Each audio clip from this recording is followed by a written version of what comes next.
திருமகள் TV பல்சுவைகள் படைக்கும் பாசறை. இயக்குநர்களின் திலகம் என்று அழைக்கப்பட்டவர் எஸ் கோபாலகிருஷ்ணன். இவர் கமல், சிவகுமார் இருவரையும் வைத்து ஒரு படத்தை எடுத்தார். இந்த படத்துக்கு முன் இவர் அதை எம்ஜிஆரை வைத்துதான் எடுப்பதாக இருந்ததாம். ஆனால் அந்த வகையில் இந்த படத்தின் வெற்றி விழாவில் அவர் பேசியது எம்ஜிஆர் ரசிகர்கள் மத்தியில் பலத்த சர்ச்சையை உண்டாக்கியது. தமிழில் தங்கத்திலே வைரம் என்ற ஒரு படம் வெளியானது. அதில் கமல், சிவகுமார் ஆகியோர் நடித்திருந்தனர். ஆனால் முதலில் இந்த படத்துக்கு கதாநாயகனாக அறிவிக்கப்பட்டது புரட்சித் தலைவர் எம்ஜிஆர். இயக்குனர் திலகம் எஸ் கோபாலகிருஷ்ணன் இயக்கத்தில் அந்த படம் உருவாக இருப்பதாக அறிவிப்பு வெளியானது. அந்த அறிவிப்பு வெளியாக ஒரு முக்கிய காரணம் உள்ளது. எஸ் கோபாலகிருஷ்ணனின் இயக்கத்தில் மிகப்பெரிய வெற்றி படமாக அமைந்தது பணமா பாசமா. ஜெமினி கணேசனும் சரோஜா தேவியும் ஜோடியாக நடித்த படம். அந்த படம் வெளியான அதே நாளில் வெளியான எம்ஜிஆர் படம் தேர் திருவிழா. இந்த படத்தில் ஜோடி ஜெயலலிதா.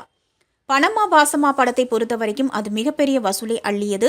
அந்த படத்தின் விழாவில் சமீபத்தில் வெளியான எல்லா படங்களின் வசூலையும் முறியடித்துவிட்டு பணமா பாசமா வெற்றி கொடி நாட்டிக் கொண்டிருக்கிறது என்றார் எஸ் கோபாலகிருஷ்ணன். அந்த பேச்சை எம்ஜிஆர் ரசிகர்களால் பொறுத்து கொள்ள முடியவில்லை. தியேட்டரில் போய் படம் பார்த்துவிட்டு வெளியே வந்து பார்க்கிறார். அவரோட கார் அப்பளம் மாதிரி நொறுக்கப்பட்டிருக்கு. எஸ் கோபாலகிருஷ்ணனின் பேச்சு எம்ஜிஆர் ரசிகர்கள் மத்தியில் கொந்தளிக்க செய்துவிட்டது.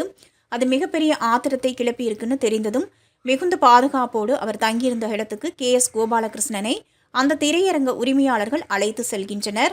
ஒரு வாரத்திற்கு வெளியே தலையை காட்டாதீர்கள் என்றும் அவருக்கு அறிவுரை கூறினார்கள். இந்த பிரச்சனையில் எம்ஜிஆர் ரசிகர்களை அமைதிப்படுத்தணும்னா எம்ஜிஆர் படத்தை நீங்க இயக்க போறீங்கன்னு ஒரு செய்தியை வெளியிட்டால்தான் நல்லது. அப்படி ஒரு அறிவிப்பு வெளியிட்டார் எஸ் கோபாலகிருஷ்ணன். மேற்கண்ட தகவலை பிரபல தயாரிப்பாளர் சித்ரா லட்சுமணன் பகிர்ந்துள்ளார். திருமகள் டிவியை லைக் செய்து உங்கள் நண்பர்களுக்கும் ஷேர் செய்வதுடன் சப்ஸ்கிரைப் செய்து ஆதரவு தாருங்கள்.